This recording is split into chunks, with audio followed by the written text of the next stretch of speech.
যখন সবাই শোকে স্তব্ধ, পুরো জাতির হৃদয় পুড়ে হয়েছে অঙ্গার, আগুনে দগ্ধ শিশুর মুখ শহরের বাতাসে ভারী হয়ে উঠেছে আহাজারিতে, ঠিক তখনই কেউ কেউ উল্লাস করছে। কে এই নিষ্ঠুর মানুষগুলো? কেন তারা আনন্দ পায় মানুষের মৃত্যু দেখে?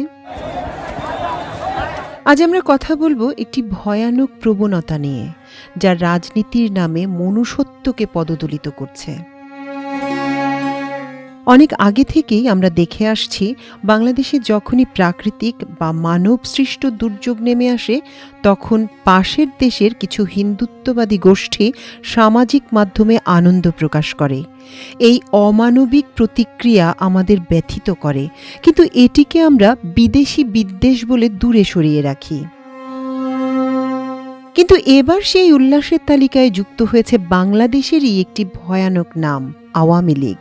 2024 সালের জুলাই আগস্টে এই দলটির নেতাকর্মীরা পুলিশের সঙ্গে মিলে শেখ হাসিনার নির্দেশে ভয়াবহ নিপীড়ন চালিয়েছিল, গুলি করে হত্যা করেছিল শত শত ছাত্রকে।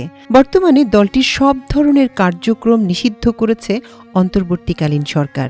তাদের সহযোগী সংগঠন ছাত্রলীগও এখন বাংলাদেশে নিষিদ্ধ।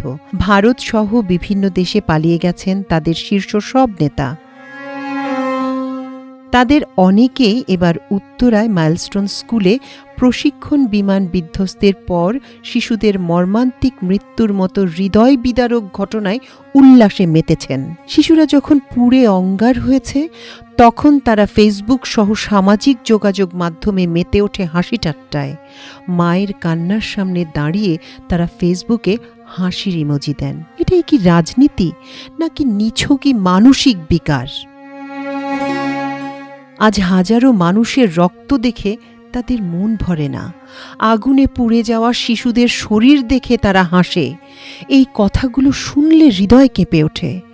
এই ভয়ানক বিষয়গুলো নিয়ে দেশের কোনো মূলধারার গণমাধ্যম কথা বলছে না, না কোনো টকশোতে, না কোনো সম্পাদকীয়তে আলোচিত হচ্ছে এই অমানবিক রাজনীতি।